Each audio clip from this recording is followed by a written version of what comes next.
அன்பே சாயிராம். நம்ம சாயன்பர்கள் எல்லாரும் எப்படி இருக்கீங்க? எல்லாரும் நல்லா இருப்போம். ஓம் சாயிராம். உன் வாழ்க்கையில் நீ நினைத்தபடியே எல்லாமே நடந்து கொண்டிருக்கிறது. என் வாழ்க்கை இப்படித்தான் இருக்க வேண்டும், என் வாழ்க்கை நான் இப்படித்தான் வாழ வேண்டும் என்று நீ எப்படியெல்லாம் நினைத்தாயோ அப்படித்தான் உன் வாழ்வே மாறிக்கொண்டிருந்தது. உன் வாழ்க்கையை நீ சந்தோஷமாக வாழ்ந்து கொண்டிருந்தாய். எதிர்பார்த்த இடத்திலிருந்து நல்ல தகவல் வரும், நிச்சயமாக வரும், நல்லது நடக்கும். நம்பிக்கையோடு இந்த அழகாய் விடிந்த இந்த காலை வேளையில் நம்பிக்கையோடு இந்த நாளை துவங்கலாம். நாம் நினைப்பது எல்லாமே நமக்கு சாத்தியமாகும் வரை நம்பிக்கையோடு இருக்கலாம். நம் சாயப்பா நம்மோடு இருக்கும் வரை நமக்கு ஏன் மனக்கவலை? உனக்கு கிடைத்திருக்கும் இந்த அற்புதமான அதிர்ஷ்டத்தை தவற விட்டு விடாதே என் பிரியமான கண்மணியே. காகாஜி என்பவர் வாணி என்ற ஊரில் உள்ள சப்த சிருங்கி கோயிலில் பூசாரியாக இருந்து வந்தார்.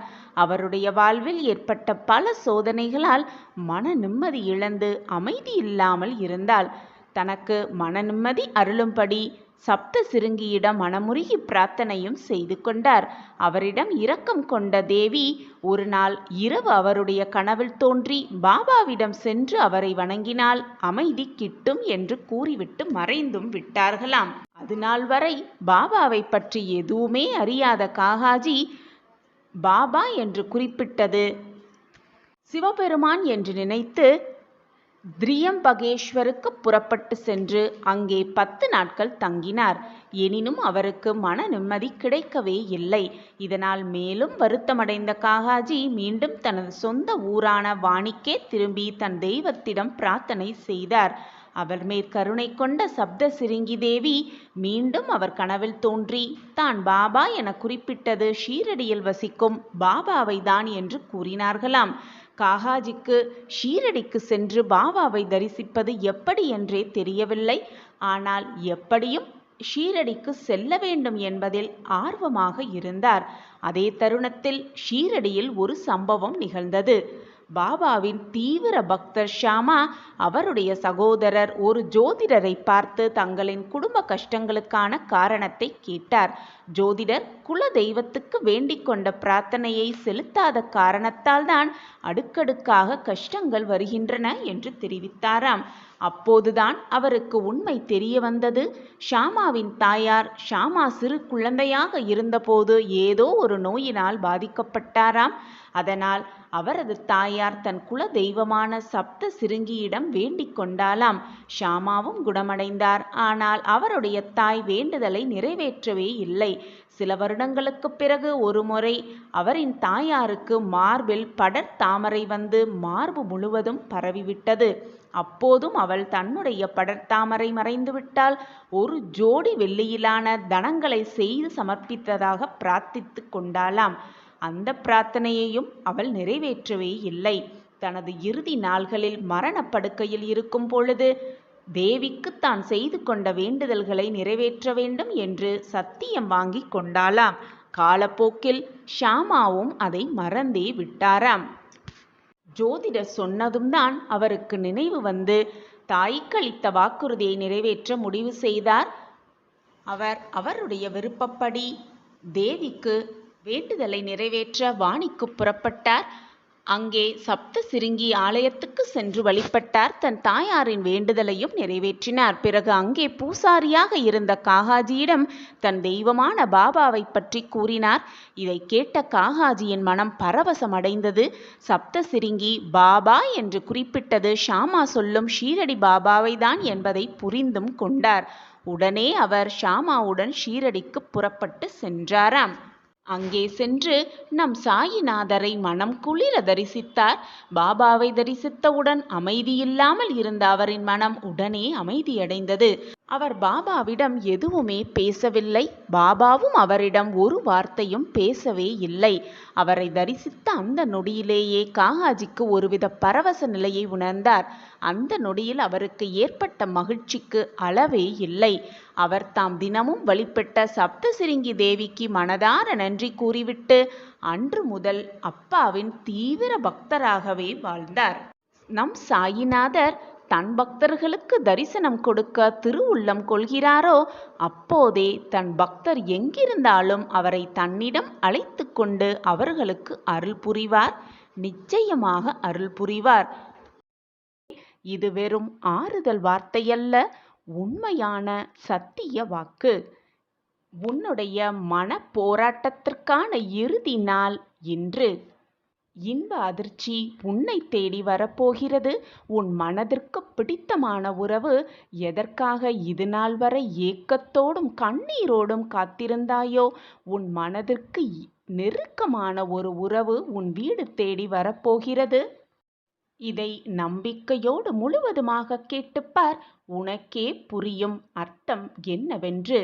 இதை முழுவதுமாக கேட்டுவிட்டாலே உனக்கே புரியும் நீ எதிர்பார்த்ததும் ஏங்கியதும் கண்ணீர் விட்டதும் இதற்குத்தான் என்று. உன் மனதில் இருக்கும் தவறான எண்ணத்தை முதலில் தூக்கி எறிந்துவிடு. நடக்குமா நடக்காதா, கிடைக்குமா கிடைக்காதா, நம் இல்லம் தேடி நம் மனதிற்கு பிடித்தமான உறவு வருவார்களா வரமாட்டார்களா என்று இந்த குழப்பமான கேள்வியை முதலில் தூக்கி எறிந்துவிடு.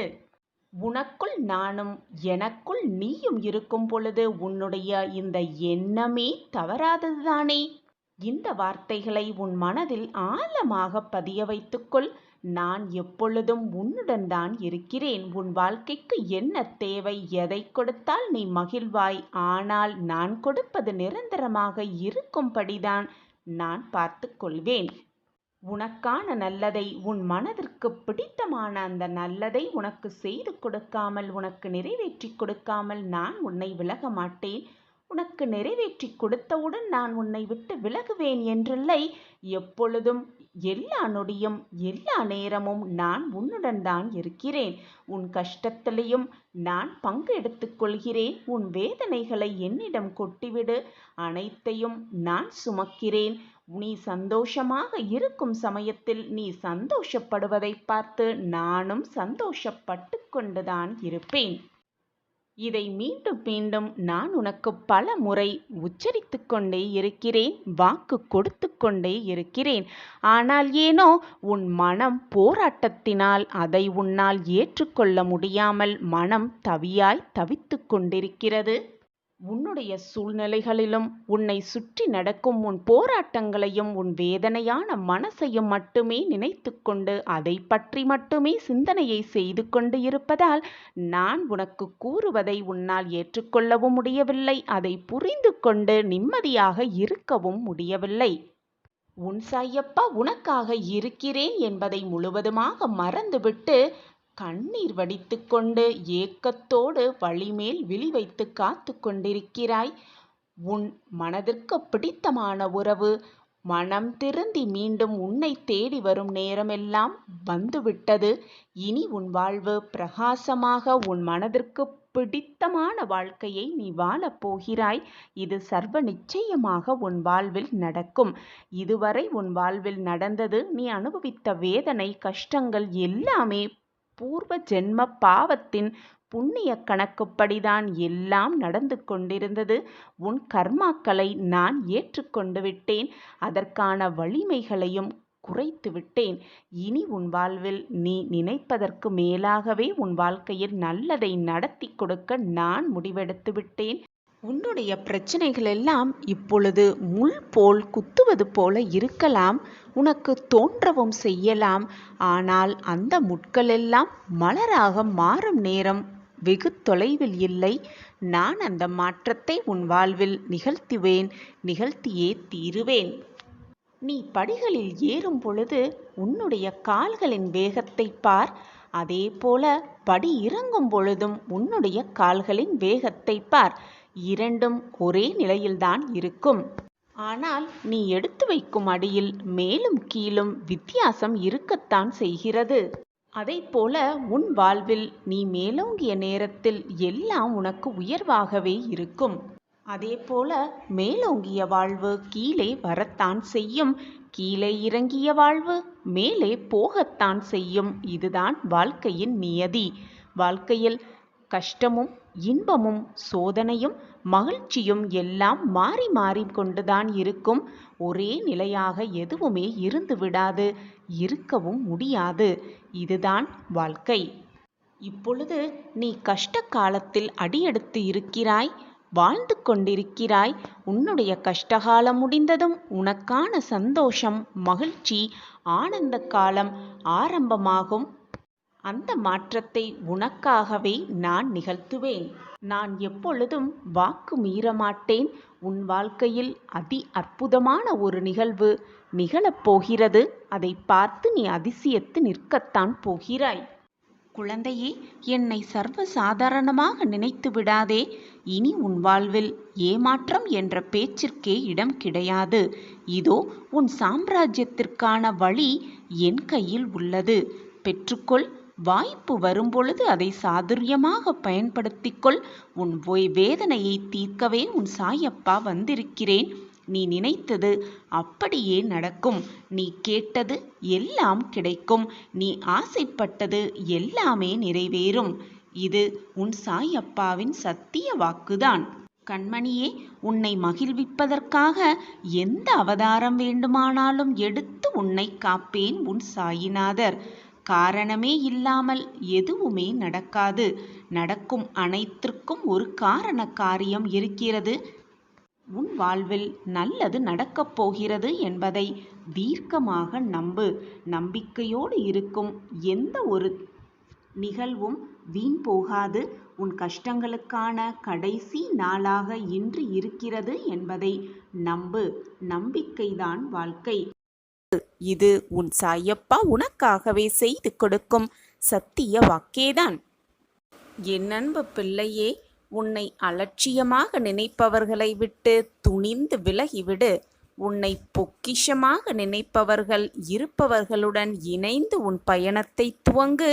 அப்பொழுது உன் பயணம் சந்தோஷமாகவும் வெற்றிகரமாகவுமே அமையும். அருகதையில்லாத இடத்தில் அன்பை செலுத்திவிட்டு ஏமாந்து விட்டேன், நான் ஏமாற்றப்பட்டு விட்டேன் என்று சொல்லாதே. தப்பித்து விட்டேன் என்று மகிழ்ச்சிக்கொள். அதுதான் உன் வாழ்க்கையில் நீ வெற்றியடைவதற்கான மிகப்பெரிய சூட்சமமாகவே இருக்கும். உன்னை அலட்சியமாக நினைப்பவர்களை நினைத்து நினைத்து மனம் வருந்திக் கொண்டு அப்படியே இருக்காமல், நம்மை அவர்கள் அண்ணாந்து பார்க்கும் அளவிற்கு உன் வாழ்க்கையில் நீ உயர்ந்தால் அதுதான் அவர்களுக்கு நீ கொடுக்கும் மிகப்பெரிய பதிலடியாகவே இருக்கும். என்னுடைய மனப்பூர்வமான ஆசியுடன் என்றும் மகிழ்ச்சி நிலைக்க, செல்வம் குவிய, ஆரோக்கியம் சிறக்க, சகலவிதமான சந்தோஷங்களும் உன்னை வந்தடைய உன் சாயப்பாவின் ஆசிர்வாதத்தை மனம் நிறைய பெற்றுக்கொள். உன் வாழ்க்கையில் மாற்றத்தக்க அதிசயங்கள் நடந்தே தீரும். உனது நல்ல எண்ணங்களும் நல்ல செயல்களும் உன்னை ஒருபோதும் கைவிடாது. உன்னுடன் இருந்து அது உன்னை வாழ வைக்கும். உனது எண்ணங்களே உன்னை வாழ வைக்கும். நம்பிக்கையோடு இரு. நல்லதை மட்டுமே சிந்தித்து கொண்டே இரு. உன் நல்ல எண்ணங்களே உன்னை வாழ்க்கையில் மிக பெரிய வெற்றியடைவதற்கான வழித்துணையாகவே இருக்கும். வாழ்க்கையில் மனசாட்சிப்படி நடந்தாலும் மன கஷ்டமே மிஞ்சுகிறதே என கவலை கொள்ளாதே. எவர் உன்னை நிராகரித்தாலும் நீ செய்த நன்மைகள், உன் எண்ணங்கள் உனக்கு தகுந்த பலனை அளிக்கும். உனக்கான பலனை அந்த எண்ணங்களே உனக்கு அளிக்கும். நீ செய்யும் ஒவ்வொரு தவறும் எனக்கு தெரியும். நல்வழியில் சென்று கொண்டே இரு. தீய வழியில் நீ செல்ல நேர்ந்தாலும் கூட உன்னை பார்ப்பதற்காக உன் அப்பா இருக்கிறார் என்ற எண்ணமே போதும். உன்னை தீய வழியில் கொண்டு செல்லாது. உனக்கு துணையாக எப்பொழுதும் நான் இருப்பேன். என் மீது மட்டும் நம்பிக்கையை முழுமையாக வைத்துவிடு. கடவுள் உன்னை காப்பாற்ற மாட்டார் என்று எண்ணி விடாதே. கஷ்டமான சூழ்நிலை வரும் பொழுது கடவுள் என்னை காப்பாற்ற மாட்டார் என்று எண்ணிவிடாதே. நீ கடவுளின் குழந்தை. கடவுள் எப்போதும் தன் வெகுளி பிள்ளைக்காக ஓடி வருவார். என் வார்த்தைகளின் மீது நம்பிக்கை வை. தன் பிள்ளை கஷ்டப்படுவதை பார்த்து எந்த தகப்பனும் அமைதியாக இருக்க மாட்டார். ஓடோடி வந்து அதற்கான அத்தனை வேலைகளையும் செய்து கொண்டே இருப்பார். கடவுளின் அருள் உன் மீது இருக்கும்போது உன் வளர்ச்சியை உன் எதிரிகளால் கூட தடுக்கவே முடியாது.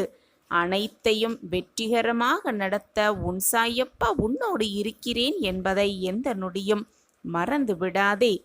பல பேர் அவரவர் பிரச்சனைகளுக்கு விடிவு தேடி ஒரு நிரந்தர தீர்வு தேடி சாயப்பாவை காண்பதற்கு காத்திருக்கும் நேரத்தில் நான் உனக்கு அனுமதி அளித்திருக்கிறேன்.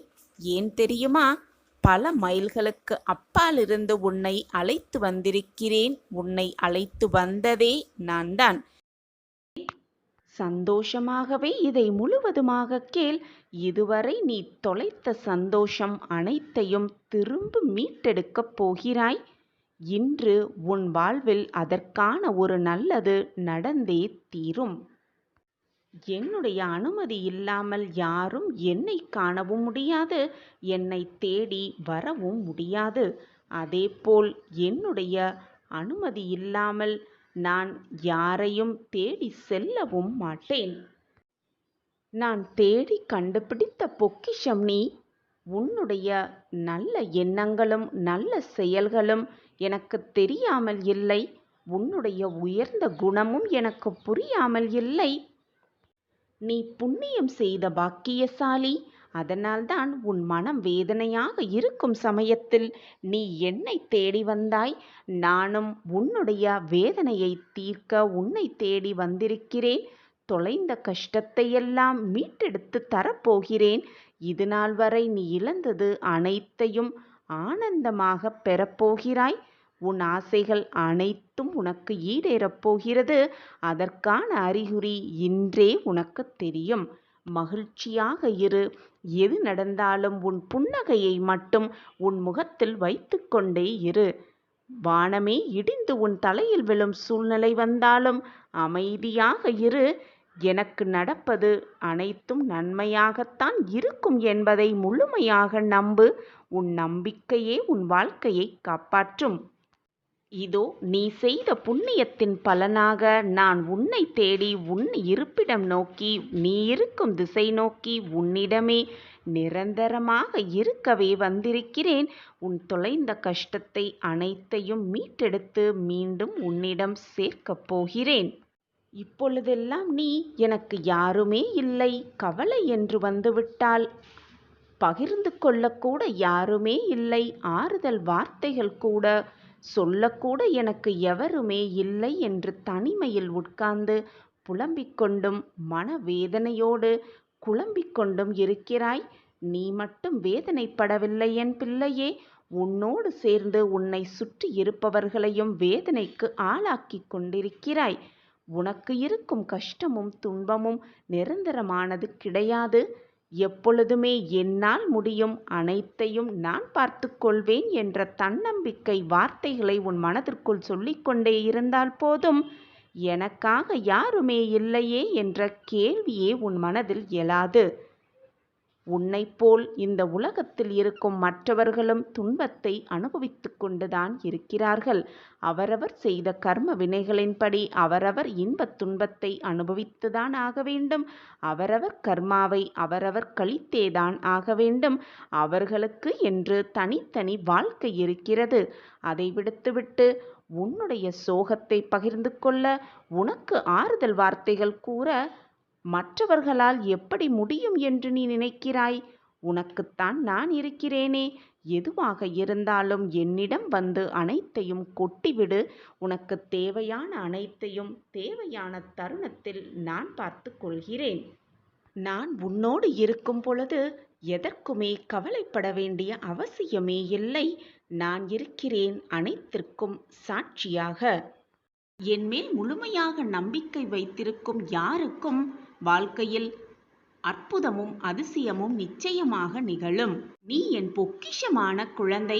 உன்னை காப்பதற்காக எந்த அவதாரம் வேண்டுமானாலும் நான் எடுத்து உன்னை காப்பேன். இது உன் சாயப்பாவின் சத்திய வாக்கேதான்.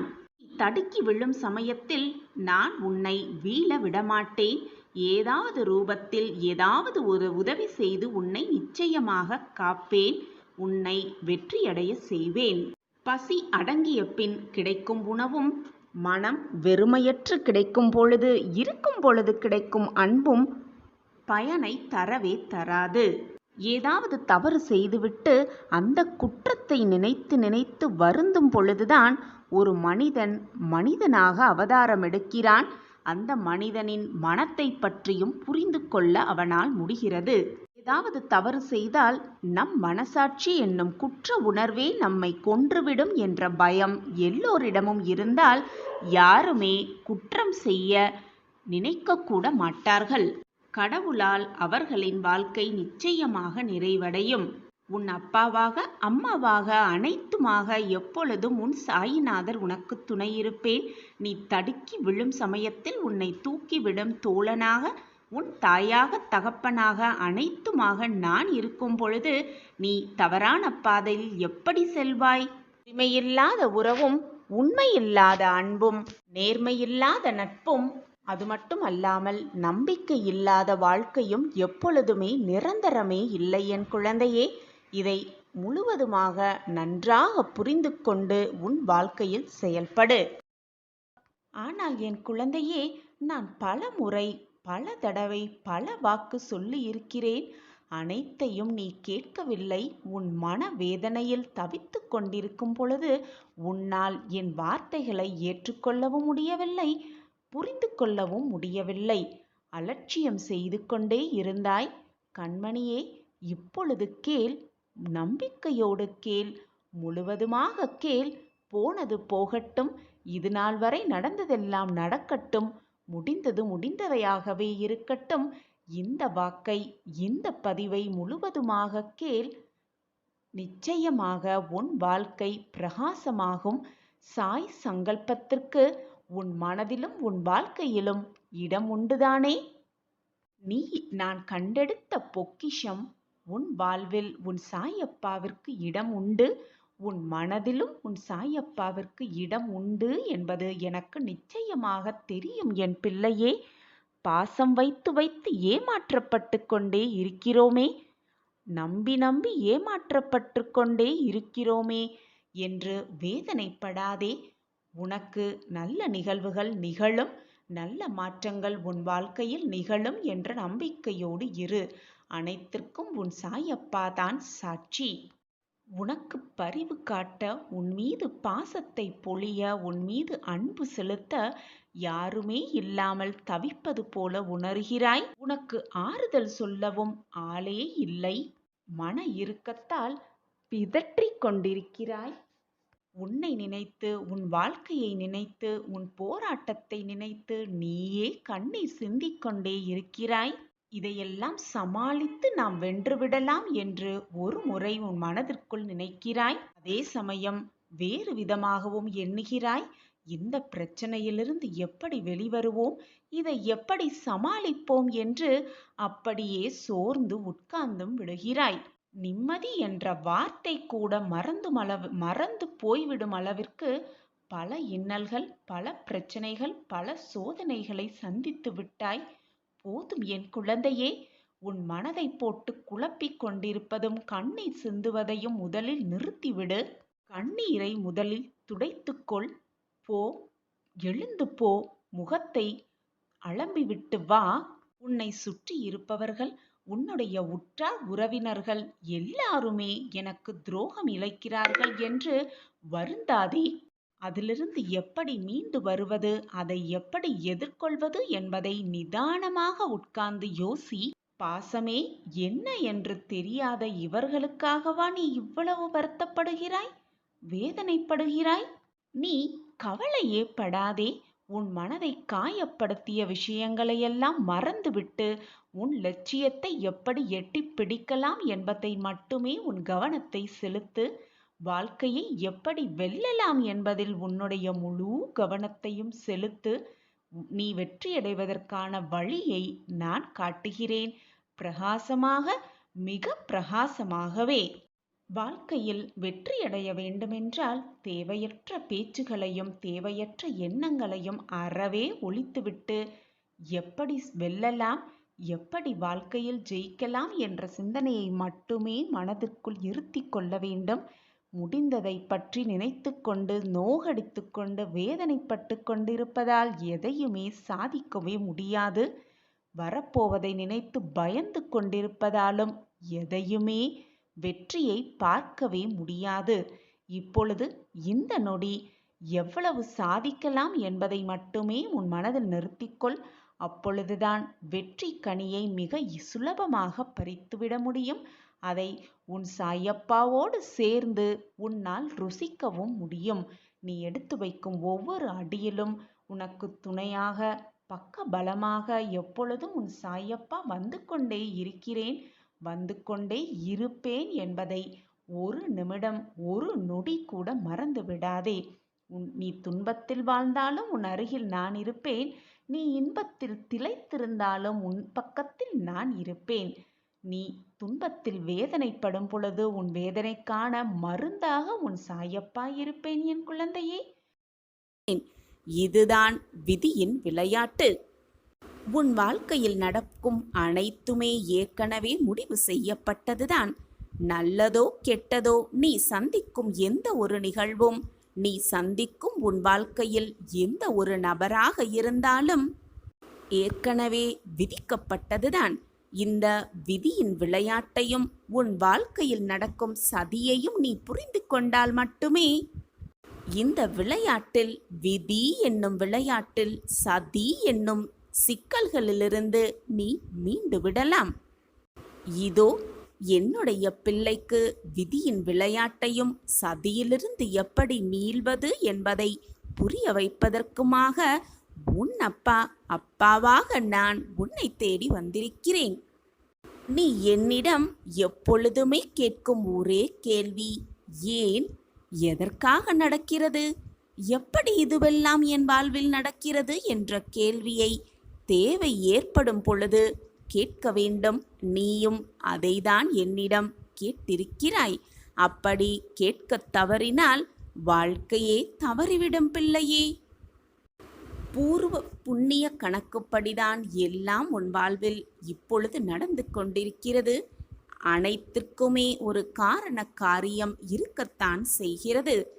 எதுவுமே காரணம் இல்லாமல் உன் வாழ்வில் நடக்கவும் இல்லை, நடந்ததும் இல்லை, இனி நடக்கப் போவதும் இல்லை. நடக்கும் அனைத்திற்கும் ஒரு காரணம் இருக்கத்தான் செய்கிறது என் பிள்ளையே. நீ கடன் பட்டவர்களும் உன்னால் கடன் பட்டவர்களும்தான் இந்த ஜென்மத்தில் நீ சந்தித்து கொண்டிருக்கிறாய். நீ பட்ட கடனை தீர்ப்பதற்காகவே அல்லது உன்னால் பட்ட கடனை தீர்ப்பதற்காகவே அவர்களை இந்த ஜென்மத்தில் நீ சந்தித்து கொண்டிருக்கிறாய். இதுதான் விதியின் விளையாட்டு, உன் வாழ்வில் நடக்கும் சதிக்கான அர்த்தமும் கூட. உன்னுடைய வாழ்க்கையில் அவர்களின் பங்கு என்ன?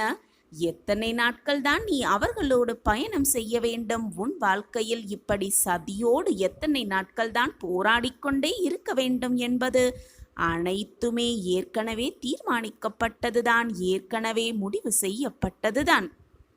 பிறவி பயன் தொடர்பில்லாமல் யாரையுமே நீ சந்திக்கப் போவதே இல்லை, சந்தித்ததும் இல்லை. எதை நீ கொடுத்தாலும் அதை மீண்டும் திரும்ப பெற்றேதான் ஆக வேண்டும். இதுதான் விதியின் விளையாட்டு. போன ஜென்மத்தில் நீ செய்த தார்ம தர்ம பலன்களின் புண்ணியங்களை இப்பொழுது சில சமயம் நீ பெற்றுக்கொண்டிருப்பாய். அதே போல தெரிந்தோ தெரியாமலோ நீ மற்றவர்களுக்கு கொடுத்த வலியும் வேதனையும் மீண்டும் இப்பொழுது நீ பெற்றுக்கொண்டிருக்கிறாய். அவ்வளவுதான் விதியின் விளையாட்டு. எனவே ஒவ்வொரு முறை கவலைப்படும் பொழுதும், வருத்தப்படும் பொழுதும், கண்ணீர் சிந்தும் பொழுதும் நன்றாக நினைவில் வைத்துக்கொள், நீ செய்த கர்மா கழிந்து கொண்டிருக்கிறது என்பதை நினைவில் வைத்துக்கொள். உனக்கு சதி செய்பவர்கள், உனக்கு வலியை தருபவர்கள், உனக்கு மனவேதனையை கொடுப்பவர்கள் அவர்களின் கர்ம காலத்தில் அவர்கள் அதை மீண்டும் பெறத்தான் செய்வார்கள். விதி விளையாண்டு கொண்டேதான் இருக்கும், கர்மா சுழன்று கொண்டேதான் இருக்கும். ஆனால் உன்னுடைய தகப்பனாக நான் உனக்கு அறிவுரை கூறுகிறேன்.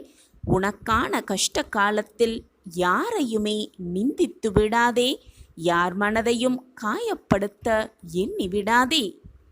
பழி சொற்களை மட்டும் எப்பொழுதுமே கூறிவிடாதே.